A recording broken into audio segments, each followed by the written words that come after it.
Big boss Telugu season 8కి సంబంధించి హౌస్లో సోనియా, పృథ్వీ, నిఖిల్ ఒకటే టీము, ఒకటే క్లాను, ఒకటే గ్రూపు, లేకపోతే దోస్తీ అనండి, లేకపోతే ఒక ఫ్యామిలీ అనండి, ఏదైనా అనండి, వాళ్ళు ముగ్గురు అయితే ఆట కలిపే ఆడుతున్నారు, కలిపే ఆడతారు, కలిసే ఉంటారు. ఎలాంటి చర్చ లేదు, దాంట్లో డౌట్ ఏం లేదు ఎవరికి కూడా, అందరికీ క్లారిటీ ఉంది. హౌస్మేట్స్కి అయితే క్రిస్టల్ క్లియర్ క్లారిటీ ఉందన్నమాట. కానీ హౌస్మేట్స్ నిన్న వాళ్ళనైతే గట్టిగానే టీజ్ చేశారు, మాక్ చేశారు. అదేంటంటే మనం చూసాం కదా, బిగ్ బాస్కి సంబంధించి ఇమిటేషన్ టాస్క్ అయితే ఇచ్చారనమాట. ఇమిటేషన్ టాస్క్ ఇచ్చి దాంట్లో వాళ్ళు ఏమంటున్నారంటే, మీరందరూ ఈ రాత్రి గుర్తుండిపోయేలాగా మీరు ఎంటర్టైన్ చేస్తారని చెప్పి మేము కోరుకుంటున్నాం అని చెప్పి బిగ్ బాస్ అయితే చెప్పాడు. ఆ టాస్క్కి సంబంధించి ఒక్కొక్కళ్ళు ఒకళ్ళని ఇమిటేట్ చేస్తూ ఉండాలన్నమాట.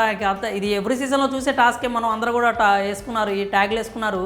అంటే చాలామంది చాలా వరకు క్యారెక్టర్స్ మార్చుకుంటూ ఉన్నారనమాట. కానీ ఓవరాల్గా బాగా హైలైట్ అయిన క్యారెక్టర్లు ఏవైనా ఉన్నాయంటే పృథ్వీ, నిఖిల్, సోనియా, అలాగే ఆదిత్య ఉందన్నమాట. ఆదిత్య ఉంది ఎందుకు హైలైట్ అయిందంటే, నబీల్ ఆ క్యారెక్టర్ చేయడం వల్ల నబీల్ గ్రాఫ్ నిజంగా అమాంతం పెరుగుతూనే ఉంది. బిగ్ బాస్ కూడా అప్రిషియేట్ చేశాడనమాట నబీల్ని, నువ్వు బాగా ఎంటర్టైన్ చేసావని చెప్పి. సో ఇంకా నబీల్ని పక్కన పెట్టేస్తే, అంటే ఆదిత్య క్యారెక్టర్ చేసింది పక్కన పెట్టేస్తే, పృథ్వీ, నిఖిల్, సోనియా వీళ్ళ ముగ్గురిని చాలామంది ఇమిటేట్ చేశారు. వాళ్ళ క్యారెక్టర్లను వాళ్ళు కూడా మార్చుకున్నారనమాట. అయితే ఓవరాల్గా ఈ సినారియోస్లో ఏదైతే యాంకరింగ్గా కూర్చోబెట్టి వాళ్ళని అడుగుతున్నప్పుడు కావచ్చు, లేకపోతే విడిగా కావచ్చు, ఈ ఓవరాల్గా ఈ ఇమిటేషన్ టాస్క్ చూసుకున్నట్లయితే వీళ్ళ ముగ్గురు క్యారెక్టర్లు ఎవరు తీసుకున్నా కానీ సోనియాని హైలైట్ చేస్తూ, సోనియా పదే చిన్నోడా పెద్దోడా అని చెప్పి వాళ్ళ వరకు ఇలా పట్టుకోవటము, టీజ్ చేయటము, గిచ్చటము, వేరే వాళ్ళకి ఇప్పుడు మీరు పృథ్వీ గురించి టాపిక్ రానివ్వండి, నిఖిల్ గురించి టాపిక్ రానివ్వండి, మధ్యలో ఈవిడ దూరిపోయి ఈవిడ మాట్లాడటము, డైలాగులు అంటాము, వాడంతే చేస్తాడు, వాడి ఇష్టం, నీకేంటి, నువ్వెందుకు మాట్లాడుతున్నావు అని చెప్పి అనటం కానీ, లేదంటే పదే ఇట్లా హగ్ చేసుకుంటున్నట్టు కానీ, చిన్నోడా పెద్దోడా అని చెప్పి అంటే వీళ్ళిద్దరినీ ఆమె ఏదున్నా కానీ ఆమె తొందరగా వచ్చేస్తుంది, దూరిపోతుంది, వాళ్ళని తన కంట్రోల్లో పెట్టుకుంటుంది అనే విషయాన్ని వాళ్ళు ఏదైతే హౌస్మేట్స్ ఇప్పటివరకు మాట్లాడుకున్నారో అన్నీ కూడా యాక్ట్స్ రూపంలో ఎనాక్ట్ చేసి చూపించారనమాట.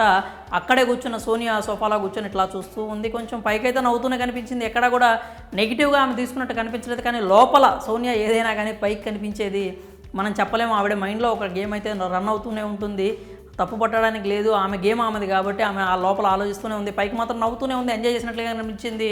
చివరికి వచ్చిన తర్వాత అలా బెడ్రూమ్లో ఉన్నప్పుడు నాగమణి కంటకతో మాట్లాడుతూ ఉందన్నమాట. హౌస్ అందరూ కూడా బాగా చేశారు, అందరూ కూడా అంటే నాకు చాలా బాగా అనిపించింది. ఏంటి అంటే అందరూ కూడా నిఖిల్, పృథ్వీ, సోనియా మా గురించే చేస్తూ ఉన్నారనమాట, మమ్మల్ని బాగా హైలైట్ చేస్తున్నారు, హౌస్లో మేమే బాగా హైలైట్ అవుతూ ఉన్నామని అనిపిస్తోంది అని చెప్పి మాట్లాడింది అనమాట. అయితే ఇక్కడ సోనియాకి ఇంత బాగా మైండ్ గేమ్ స్ట్రాటజీస్ వచ్చిన సోనియాకి ఈ విషయం ఎందుకు అర్థం కాలేదు, నాకు అర్థం కాలేదు. ఏంటంటే వాళ్ళందరూ యాక్ట్ చేశారు, బాగానే ఉంది, కానీ వాళ్ళందరూ మిమ్మల్ని మాక్ చేశారనే విషయం మీకు అర్థం కాలేదా?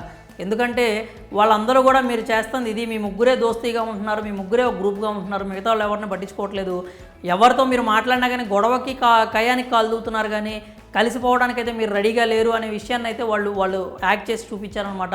ఆదిత్య క్యారెక్టర్ చేసినా కానీ అదే చేశాడు, లేకపోతే ఈ సీతా వాళ్ళు చేసినప్పుడు కానీ అదే చేశారు, ఎవ్వరు చేసినా కానీ క్యారెక్టరు వాళ్ళైతే అదే చేసి చూపించారనమాట. ఏంటి అంటే వీళ్ళ ముగ్గురు హౌస్లో ఏం చేస్తున్నారు అదే చేశారు, వాళ్ళు కొత్తగా కూడా ఏం చేయలేదు.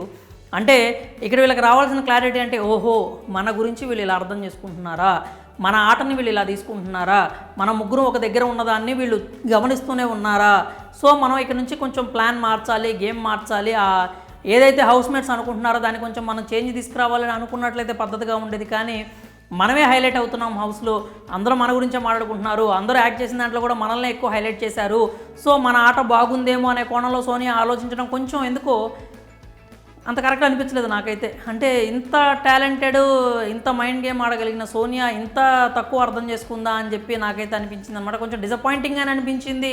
సోనియా ఖచ్చితంగా ట్రిగర్ అవుతుందేమో, ఆ టాస్క్ అయిపోయిన తర్వాత ఏమైనా మాట్లాడుతుందేమో అని నేను ఎక్స్పెక్ట్ చేశాను, కానీ అలాగేం మాట్లాడలేదు. చాలా పాజిటివ్గా తీసుకుంది, పాపం చాలా పాజిటివ్గా తీసుకుంది, మంచిగానే అర్థం చేసుకుంది. చూపించినంత వరకు మాత్రం పాజిటివ్గానే రియాక్ట్ అయినట్టుగానే అనిపించింది. ఓవరాల్గా అయితే పృథ్వీ, సోనియా, నిఖిల్కి సంబంధించి హౌస్మేట్స్ అందరూ వాళ్ళని ర్యాగింగ్ చేసినారని నాకైతే అర్థమైందనమాట. ర్యాగింగ్ చేసినట్లే ఉన్నారు, వాళ్ళు ఏమనుకుంటున్నారు ఆ విషయాన్ని అయితే క్లియర్ కట్గా పెట్టేశారు. ఇప్పటికైనా నిఖిల్ ఈ సిచ్యువేషన్స్ చూసైనా కానీ నిఖిల్ కానీ పృథ్వీ కానీ సోనియా కానీ వాళ్ళ ఆట తీరును మార్చుకుంటే బాగుంటుందని అనిపిస్తోంది. మరి హౌస్మేట్స్ అందరూ నిజంగానే ఎస్పీఎన్ బ్యాచ్ని ట్రోల్ చేశారని చెప్పి మీరు కనుక అనుకుంటే మీ అభిప్రాయాన్ని కామెంట్స్ రూపంలో తెలియజేయండి.